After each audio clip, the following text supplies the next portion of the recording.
Hello, everyone. I'm Kelly Westenfeld, the Director for Collegiate Recruitment and Communication for the College of Arts and Sciences. I would like to welcome you to our virtual open house, where you will learn more about the academics and opportunities available to students within the School of Communication in the College of Arts and Sciences. Today, we have many faculty and student ambassadors available to speak with you so you can learn more about the academics, to answer any questions that you may have. If you do have any questions, please enter them into the Q&A box below, and we will answer those throughout our presentation. Now, I would like to introduce you to the Director for the School of Communication, Dr. Jack Banks. Dr. Banks?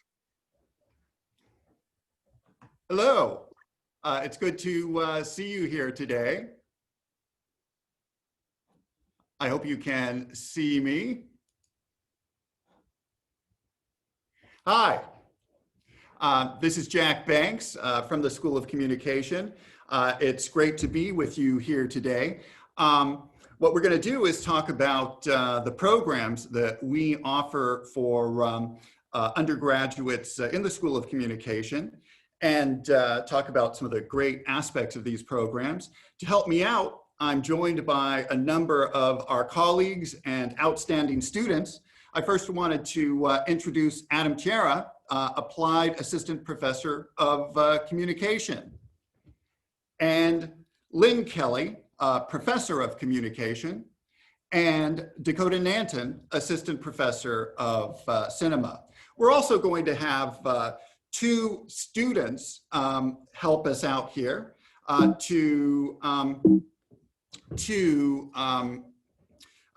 tell us more about their experiences in the program from the perspective of students.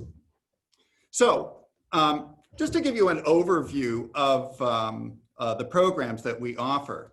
In the School of Communication, we have three undergraduate majors.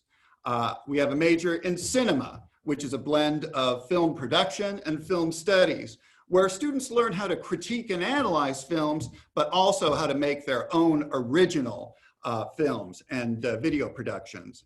Then we also have a major in communication, where students learn about the media professions of advertising and public relations.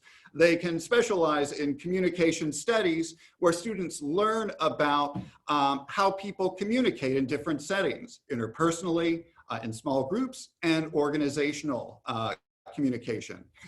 And also there is an area of emphasis in media strategies, where students learn about the business of media. Then our third major is in digital media and journalism, where students can specialize in digital media production, where they learn about the craft of audio and video production, multimedia production, and podcasting. Or students can specialize in journalism and sports media, where students learn about how to produce news media content and content for sports-related media, and media studies, where students learn how to critically examine media content. Now, these are all very different fields, different majors, but one thing that they have in common is that all of them focus on preparing students for careers. And how do we do that? By giving students the skills to produce professional student work, films, videos, research papers, journalistic profiles, advertising and public relations campaigns. And by the time students graduate, they have an online portfolio of content that they can show to potential employers so that they can be more successful in their careers. Just to give you a sense of the type of work that our students produce, in the cinema program, students produce a broad range of different types of films, narrative films, comedies and dramas, documentary films, animation, And we have special topics courses for certain types of media content, like music videos. What I encourage you to do when you have an opportunity is take a look at our Vimeo site for the cinema program, where we have over 80 films that you can watch just to get a sense of the kinds of films that our students produce. Also, wanted to let you know about other sites that you can visit to look at different types of student work. I've mentioned the Cinema Vimeo site, but we also have sites for digital media journalism and communication that show what our students are doing. You might also want to take a look at the STN2 site. That is a site for our student organization, STN, that produces a very professional live half-hour news show every week during the regular term. Also, some other examples of the real practical professional work that students do. One of our digital media and journalism professors, Abe Hefter, offers courses in sports journalism, where students go out and cover local Hartford sports teams, like the Hartford Yard Goats. Professor Hefter has arranged to provide students with all access pass to these sports teams so that they can cover games, interview players, and then produce professional sports reporting that we put up online. So very impressive. Another project that we're really proud of is a documentary that has been overseen by Susan Cardillo, a professor in the digital media and journalism program. One of her courses is a course on producing historical documentaries. So Susan Cardillo worked with a group of students to produce a documentary called Finding Matilda, about the tragic story of a young woman in Lithuania who was killed for being Jewish. Susan Cardillo and the School of Communication arranged for a number of our students that had taken that course to travel to Lithuania and Europe to produce a full-length documentary called Finding Matilda that has since gone on for a great deal of success at international film festivals. Another form of professional student work that our students do in the advertising area is the American Advertising Federation's National Student Advertising Competition. Here, a number of students work with a professor in advertising, such as Kristen Conforo, to produce a campaign on the topic, on the brand that was selected for that year's competition. You'll see that year the competition featured products by Taipei Chinese food. All right, this is a great opportunity for students to make a professional presentation for a client in front of a national audience and have their work evaluated by very, very accomplished advertising professionals. Another opportunity that we have for students is, and this I think is very exciting, is to have students present their work that they produce in courses at academic conferences. And we often have our students present their work at the Eastern Communication Association conference. Next year, it will be in Cambridge, Massachusetts, which is a local spot for us.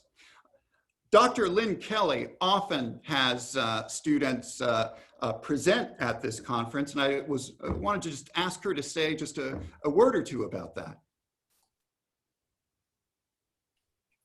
Absolutely. It's an opportunity for students that really makes them stand out in the job market for sure, because not everybody gets to do this. At the Eastern Communication Association annual conference, they always have an undergraduate conference that takes place at the same time that's integrated into the whole experience.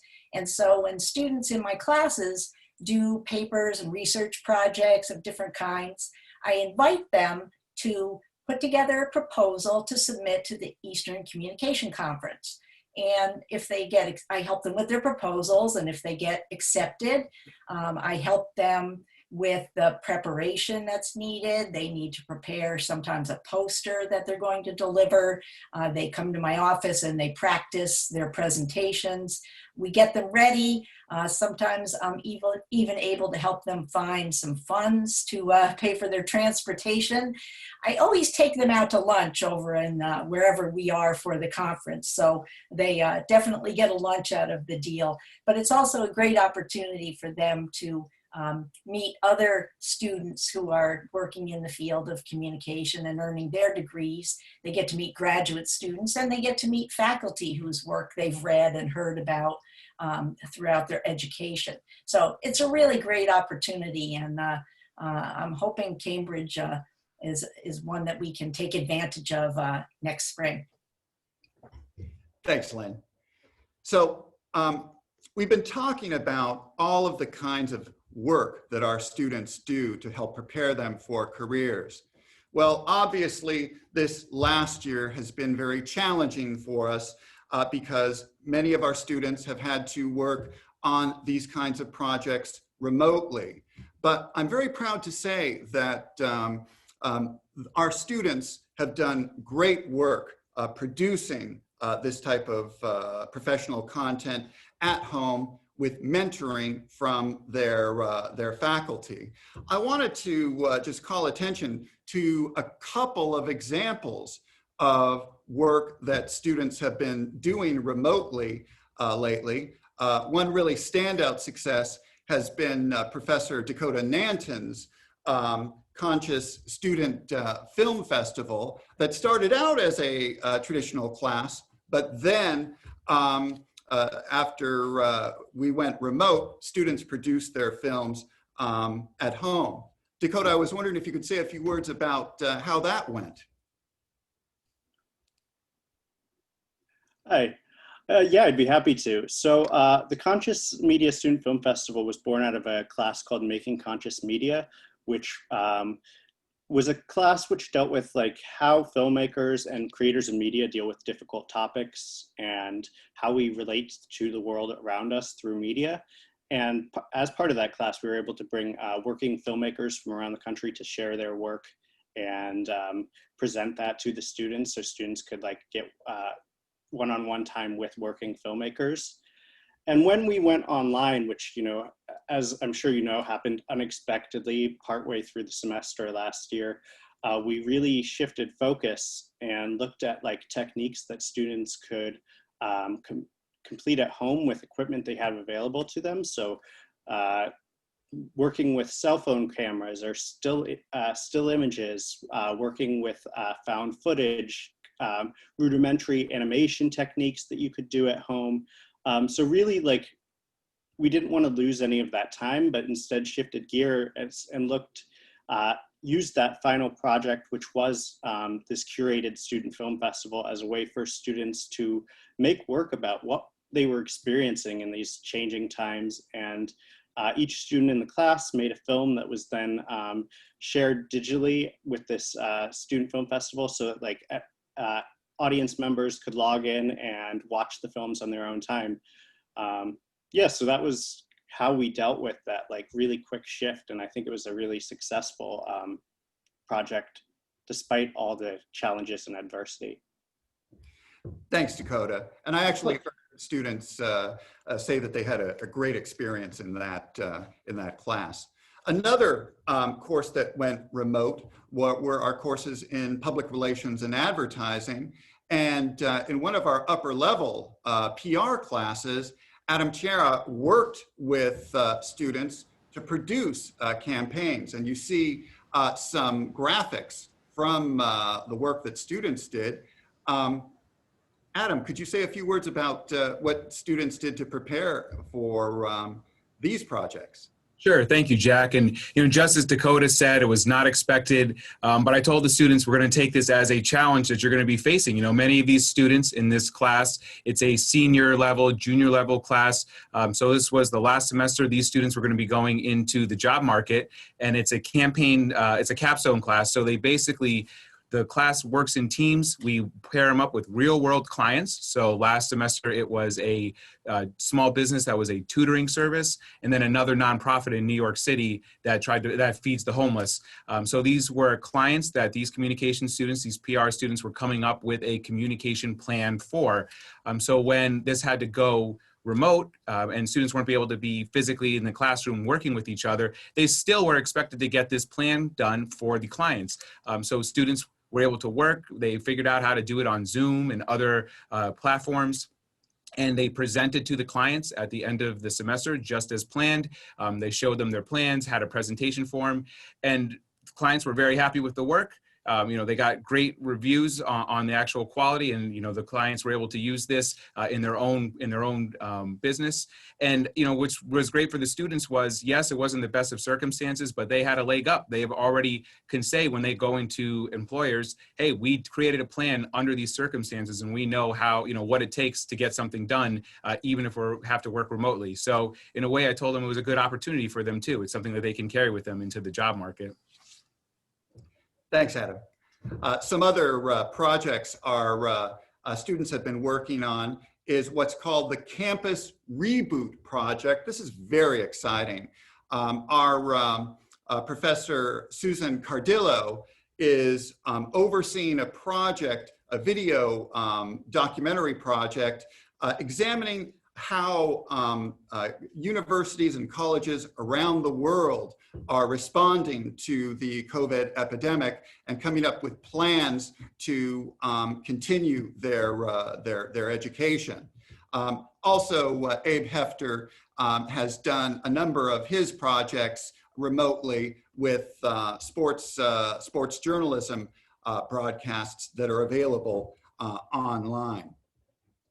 I guess one of the things I would want to also say is that while we didn't ask for any of this, having students work remotely on these projects, what I will tell you is that this will prepare them to be successful in careers moving forward.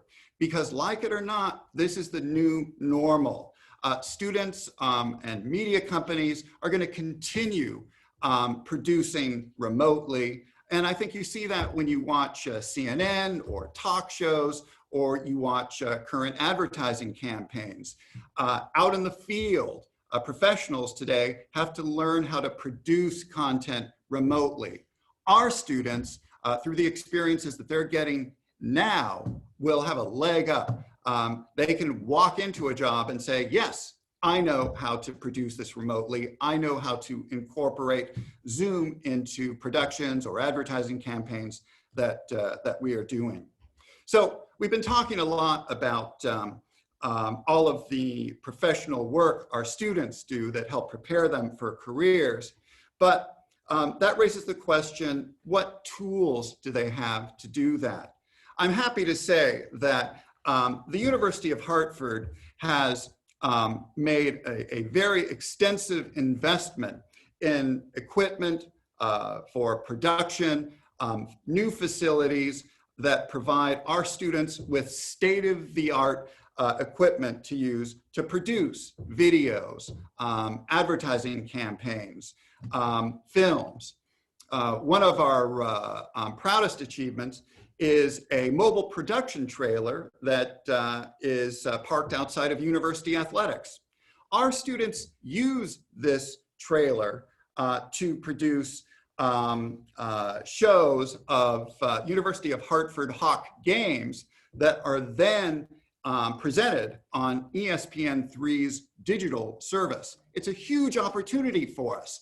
Our students are able to work on these ESPN3 productions and have their names in the credits. Again, state-of-the-art equipment. We also have a TV studio set where STN produces a half-hour live news show, but This is a studio where we also have our introductory and advanced TV production courses. And you see, I'm sitting behind the anchor desk right here. We've also made investments in new sets for panel discussions and talk shows so that students have the resources to create a broad variety of different types of content. Also, a new addition is a podcasting studio that we just built this last year. This is used for introductory and advanced audio production courses and a specialized podcasting course that our students really enjoy. And you've already seen Adam Chiara. We're going to bring him back to show off this studio. Great, thanks, Jack. Yeah, so I'm here in the new podcasting studio, which I'm going to show you in just a minute. And it's equipped with professional sound gear that enables up to 4 students to record their podcasts. It also has room for a 5th student to produce shows working behind the board. And, you know, the students who, this is Professor Hefter is the one who spearheads and runs this, the podcasting in the class. And students that work with Professor Hefter, they're technical producers, and they have this opportunity as a 3-credit class, an independent study. So that basically means they're getting college credit to take this class, but they're working with him one-on-one on a very personalized level to produce these shows. And the kinds of podcasting shows that he produces, you know, last year, it was everything from newscasts to sports podcasts. And it was dedicated to covering the Hartford Wolfpack, which is a hockey league, minor league hockey team here in Hartford. And it was part of their sports beat class. So it was sports coverage, and they got to cover the actual, you know, games through podcasting. So what I'm going to do now, Jack, is I'm going to show everybody the room here. So hopefully there's no motion sickness, but let's take a look over here. Let's see. I'm going to step back. And it's kind of, I know it's kind of hard to see. I'm trying to get a good angle here. Here is the board. So this is that board room I was talking about, where the control board, where students can actually cut together the podcast. I'm going to try to take another step back here, and you can get an angle here of all the different microphones. And I'll swing back here. All right, Jack, thank you. Back to you. All right, thanks, Adam. And I also want to mention renovations that we have done in Abrams Hall. This has been a very exciting project where we replaced all of the equipment and computers in this building to create 2 state-of-the-art computer labs. One is a Mac lab with 20 iMac Pros, and the other is a PC-based room with 29 workstations. These are all equipped with Adobe Creative Suite, which students learn how to use on these computers with instruction from faculty.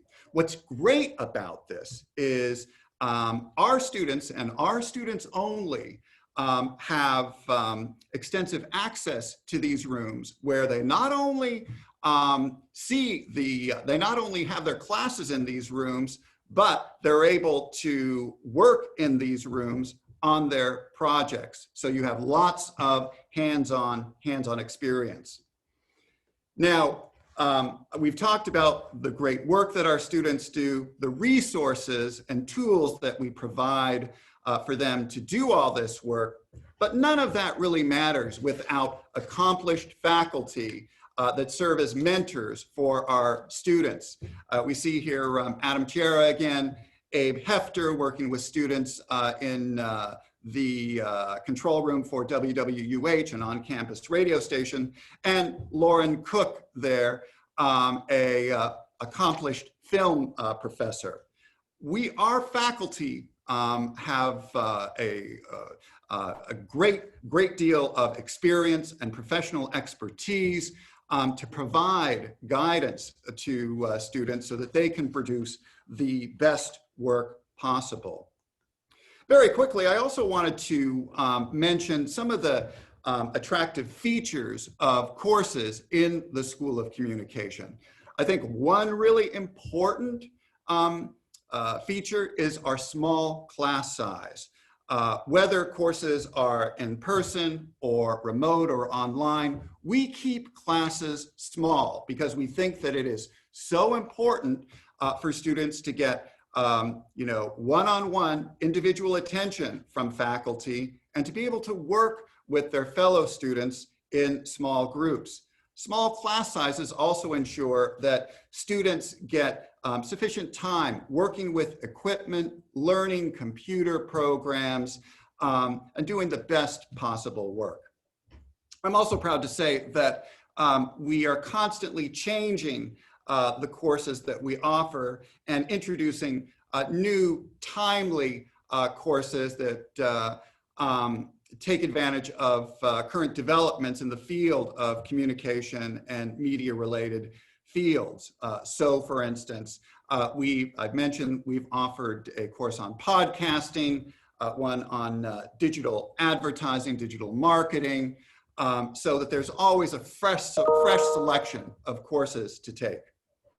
Another, I think, nice feature of all three majors is that you get to start courses in your majors your very first year. At some places, you have to wait until you're a junior before you really get into the heart of your major. That's not so with us. For students in cinema, for instance, your first year, for those that are interested in production, you will take Introduction to Filmmaking. And I wanted to ask Shannon or Megan just to tell us, what were your experiences taking that course your first year?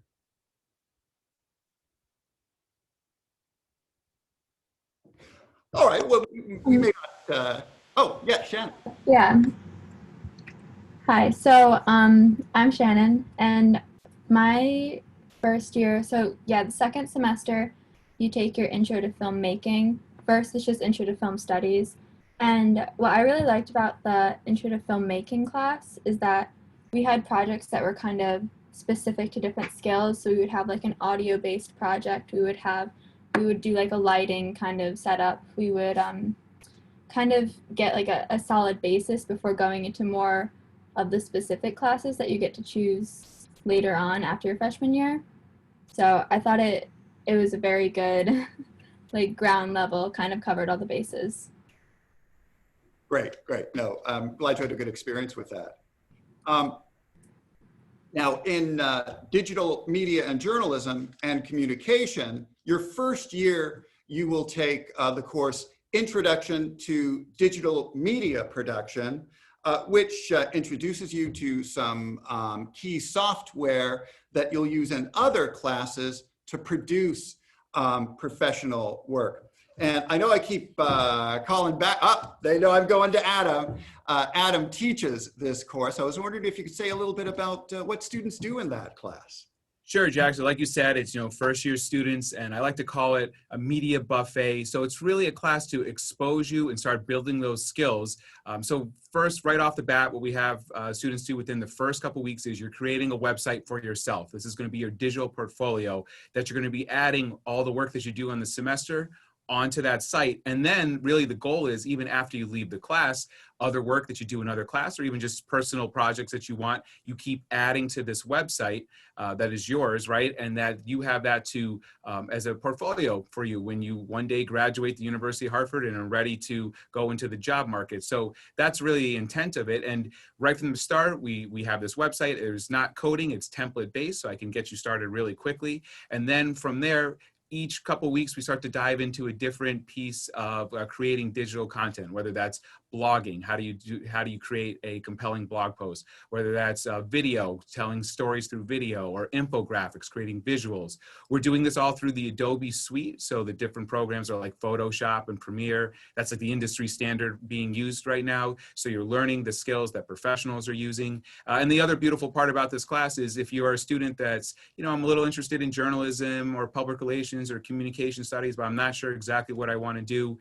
Each one of these projects that we do, they dive into a different field of communication. So one project will be very heavy on public relations. One project will be very heavy on some content you would create for journalism, right? Or maybe as just for yourself as an entrepreneur, something that you would do to profile yourself. So you're getting not only exposure onto the with the different programs, but also on different storytelling techniques throughout the different disciplines in communication. So it's a really great way just to start off your career here at the University of Hartford. Thanks again, Adam. So don't get too comfortable. I might be coming back to you. So one other nice feature of our programs has to do with what's available outside of the School of Communication. I've been talking about our own majors, but we're part of a larger university that has other programs and units that offer courses that are of interest to our own students and complement what our own majors are learning in our courses. For instance, we have the Hartford Art School that has courses in photography, digital photography, graphic design.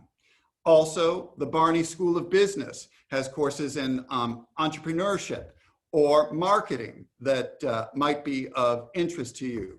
Also, a multimedia web design program is on campus, so you can take courses there to learn how to get more into web development. So a lot of different options here. Now, as I said, I've been talking primarily about our programs and our courses, but a lot of the excitement of our programs also happens outside of the classroom.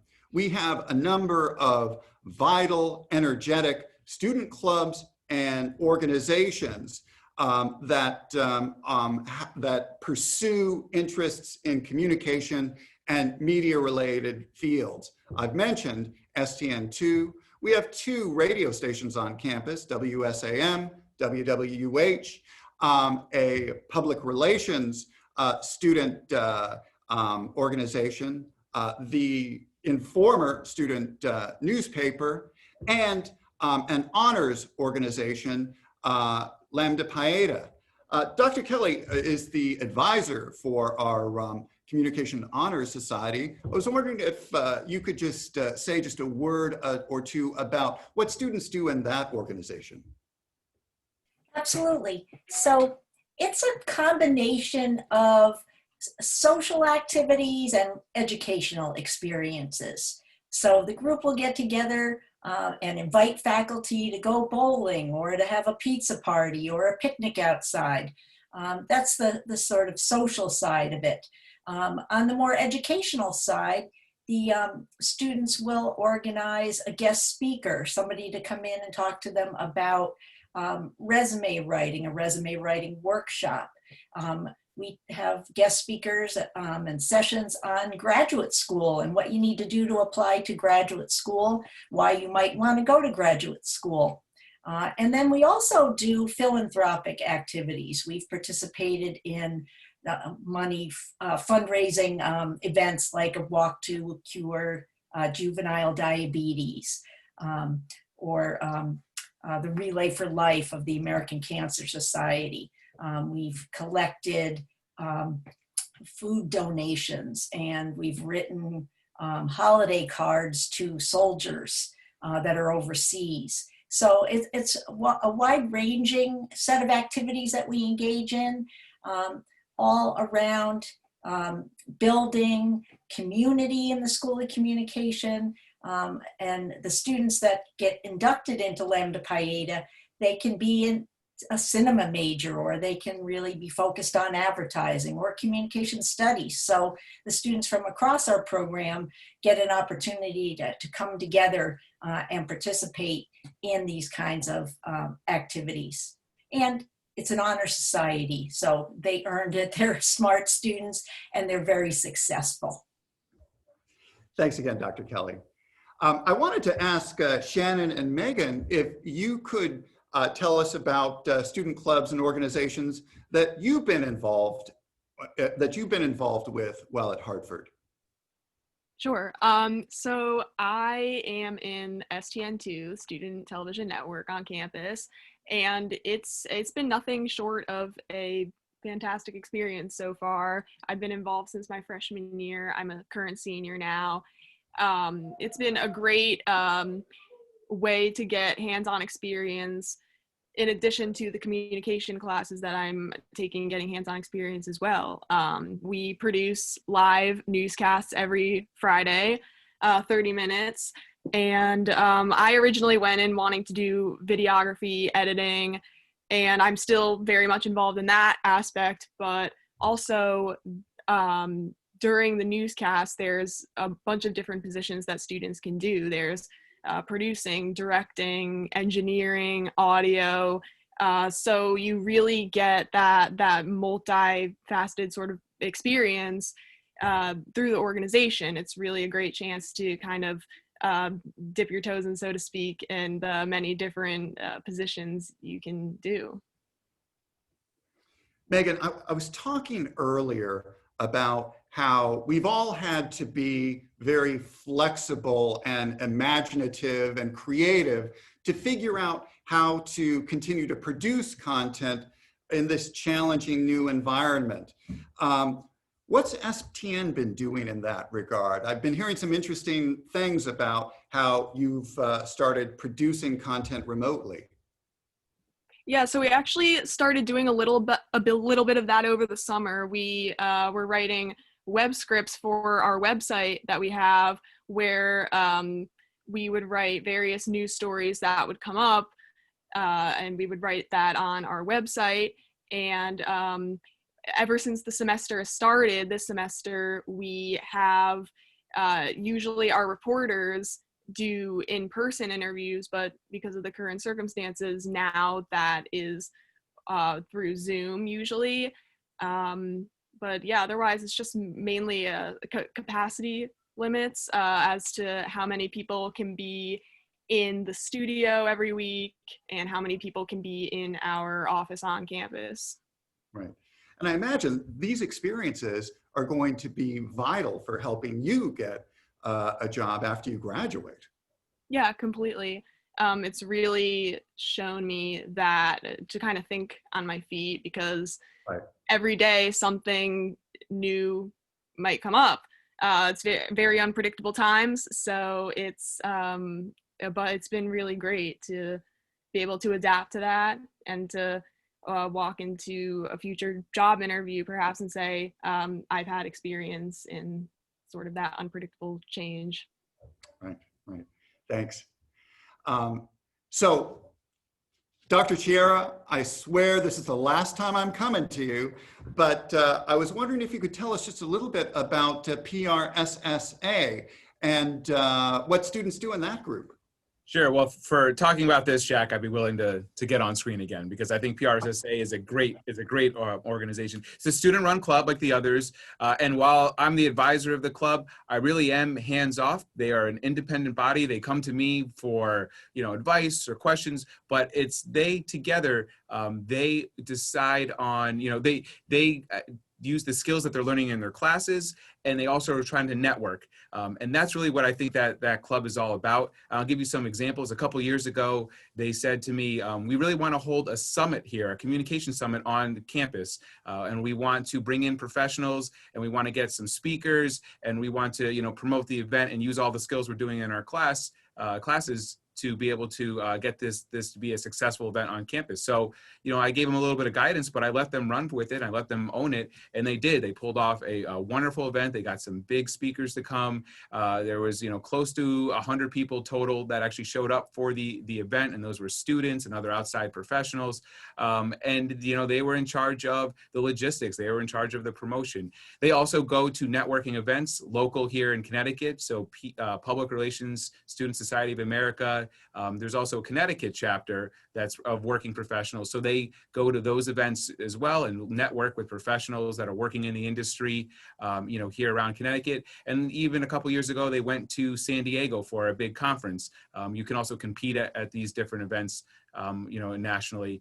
Right now, what they're doing is working still. They haven't lost that during the COVID time. They are setting up Zoom meetings with professionals, industry professionals. And then, so for example, one that's coming up is the general manager of the Hartford Yard Goats, a minor league team here in a minor league baseball team here in Connecticut. And they're talking about, what is it that the general manager looks for when they're hiring communication people. And they're going to be doing that conversation at the end of October.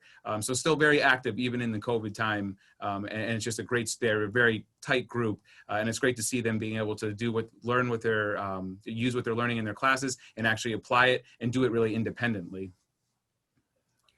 Thanks again, Adam. I swear, last time I'm coming to you. So also, I wanted to let you know that we have a fully formed internship program where students have the opportunity to take internships in their chosen fields, either during the regular academic semester or over the summer. And here are some of the major companies where students have had really, really thriving, successful experiences as interns at places like ABC, MTV, Connecticut Public TV, ESPN. And sometimes these internships turn into full-time jobs after graduation. I think also a measure of success for our programs has to do with the success that our graduates have getting successful, rewarding jobs in a broad range of communication, media, and film companies that you see, some of which are listed here. So that hopefully provides you with a nice overview of our three programs. I want to turn it back over to Kelly Westenfeld to see if you have any questions for us. Yes, hi Jack, thank you. So at this time, I do invite our attendees to ask us any questions that you might have about the program or about the university, and just go right ahead and enter those questions into the chat box. But I think maybe at the moment, I might ask a few questions of some of the faculty and students in here to kind of kick it off. So I think one of the things I'm most proud of about the College of Arts and Sciences and the School of Communication is the level of advising that our students receive. And so I thought I'd invite Dr. Kelly to come back on. And Dr. Kelly, if you could talk a little bit about what advising looks like in the School of Communication. It's an opportunity for faculty to really get to know individual students. And that's how I look at it. There's the sort of normal part of helping them pick classes per semester, right? And that's important. I'm not saying that it isn't. And so we meet with our students at least once every semester to help them choose courses and that sort of activity. But beyond that, faculty really try to get to know things about students. You know, when students come to us, they don't always know exactly what direction they want to go in terms of a career, even an emphasis or a program in communication. And, you know, part of our job as advisors is to help students over time discover, you know, what it is that they get excited about, that they like doing, that they want to pursue. And, you know, there's a trial and error component to that, right? Where a student will try something and discover, oh, you know, I thought I wanted to go into journalism, but it's not the thing that gets me excited. You know, I'm much more excited by the class in interpersonal communication or persuasion, or the course I took in cinema. So part of the job of the advisor is really to help the student discover, right, what their interests are. And related to that is a point that Dr. Banks had made earlier about how there's all these other programs on campus. And it's important for the advisor to help the student become familiar with some of those other great opportunities on campus that really fit well with whatever their particular focus in communication is. So sometimes it might be a minor in psychology or in management, right? or as Dr. Banks had pointed out, a photography minor in the art school. So as a faculty member advisor, that's one of the things we do, is help alert students to the other opportunities on campus, and then steer them toward internships, right? Guide them as they go through their degree program to make sure they're on track. They keep track, but we keep track, so it's another set of eyes. And then as they get closer to graduating, really help steer them toward job opportunities. I've looked over students' resumes. I know we have other options for that as well, a career services department and so on.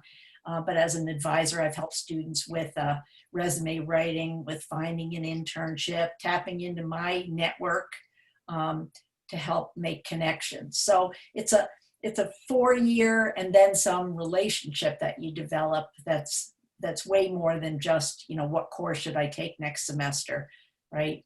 It's about guiding a student through their whole program. And then Wonderful. crying when they leave us at graduation. I know. So I thought I'd ask Professor Nanton to come back up. And so I think one of the things that I also like hearing are stories about faculty-student relationships. And so Professor Nanton, I thought maybe it would be nice, this is your second year with us here at Hartford, if you can share any stories with us about any relationships with your students, advisees, success stories, something along those lines. Yeah, I came to UHeart actually last year as a visiting professor, and I ended up staying because I really loved the environment here, and I love the students. I find the communication school, it's a small program where in terms of compared to other universities, but it because of that, like, the students really have good bonds with each other and get to know the faculty members well. And so I've had a number of students who I had in my first class that I taught at UHeart who have now signed up for every class I've taught subsequently, because there is a good rapport. And it's nice to build those relationships with students. And I've had students who have emailed me saying, hey, listen, this is what I want to pursue. For example, I had a student who was interested in cinematography. And so I set him in the direction of, oh, here are some internships I know of. Here are people who are working in the field that you could reach out to. And when students come to me with those sorts of things, I'll always for the rest of their career at UHeart, keep an ear to the ground. And anytime I hear anything, I'll just send it their way and say, this is a possible opportunity for you, because as I'm sure you all know, that's how you have make it in the industry, is just pursuing those opportunities that come up. And so I see it as my job as a faculty member to help students find those, and not and so they don't feel that they have to do everything on their own. Mm-hmm.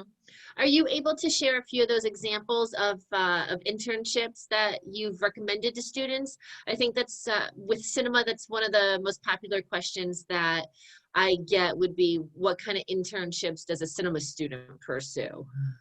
Yeah, this year has been really unusual because a lot of those summer internships have, were closed this year because of COVID. But things that come up are, for example, artist residencies and film residencies. So there are programs over the summer where students can go work in small crew settings and produce and direct a film over that time. There's a lot of local internships that come up, and anytime a local internship comes up, all the students are emailed in the communication school or the cinema school, depending on how that internship is geared. I'll also tell students about film festivals, and I ask my students if they apply to film festivals and get have a good experience with it, to let me know how those experiences were with those festivals, so that I can recommend those to other students, because festivals are a great way for students to get exposure and to meet other people and have their work shared in a public setting. Wonderful. Thank you so much. Yeah, of course. Yeah. So Shannon and Megan, if both of you could come back up. I know you talked a little bit about your extracurriculars within the School of Communication, but I thought maybe we could shift gears a little bit and you could talk a little bit about what you do for fun outside of the School of Communication, outside of your academics, any of the other clubs or organizations that you are a part of. So whoever wants, Shannon, how about if you go first? So yeah, when we were actually talking about the clubs, one of the clubs that was up there was the film production club, Right. and I'm actually president of it this semester. Oh, you are. Yeah, Congrats. which is really exciting. It's kind of difficult because like our entire e-board graduated and we're in an interesting time. So we're trying to figure out kind of fun stuff to do, like do screenings and things like that, to try and just get people like fun things people can do that aren't really like stressful or not like very, because we can't be very hands-on this semester.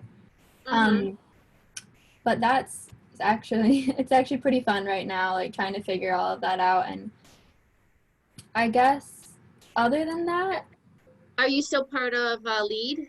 yes, I am still part of How LEAD. about if you tell our attendees what LEAD is? I'll let you do that. Yeah, okay. So LEAD is the Women's Advancement Initiative on campus, and I love the program so much. It's been amazing for me. I met a bunch of friends through it. It's kind of you apply going into your freshman year, and they'll select a group of women to kind of like you form up like a cohort, and then over I think we can meet a couple times a month. It's kind of different now because of COVID, but we learn either skills that will be beneficial graduating or that could be applied to work in college. And we also do a lot of events outside, kind of just to get you more relaxed and like used to the college environment and like meeting new people and trying new things. It's just a very good program to kind of, it's a very well-rounded program to try and get you exposed to new stuff on campus that'll be beneficial one like towards your major, because they try and make it very specific to you and it's not just one generalized experience. So if they do any events where like they have people come in for job interviews, they look at all the majors of people who will be there and make sure there's someone there that will be able to talk to you specifically and like give you advice related to like what you want to do. So it's a wonderful program, and Sarah, who's in charge of it, is amazing. I've gone on like leadership conferences with her in the past. So it's just great. It's a great program with a lot of opportunities and great people. Great. Well, thank you for sharing. And Megan, I know that your first year you lived in Hawk Hall, which is one of the first year residence halls. And so I thought maybe you could talk a little bit about Hawk Hall to our attendees. Yeah, sure. Hawk Hall was a really great experience.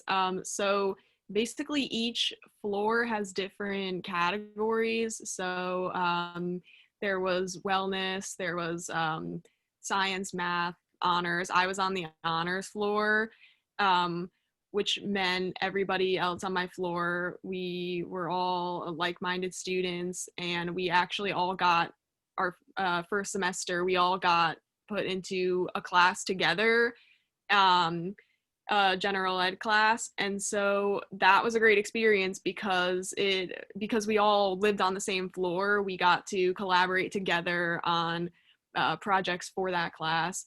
And also with Hawk Hall, everybody has floor meetings. I think it was once a month. And so that allowed us all to get to know each other better as well. So it really allowed for a more tight-knit experience my first year, which was really great, in meeting different people. Great, thank you so much.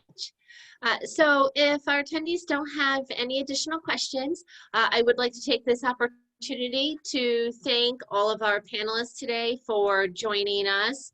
And this call has been recorded and will be available to you through the admission office. So if you want to see all of us again, you definitely can do that.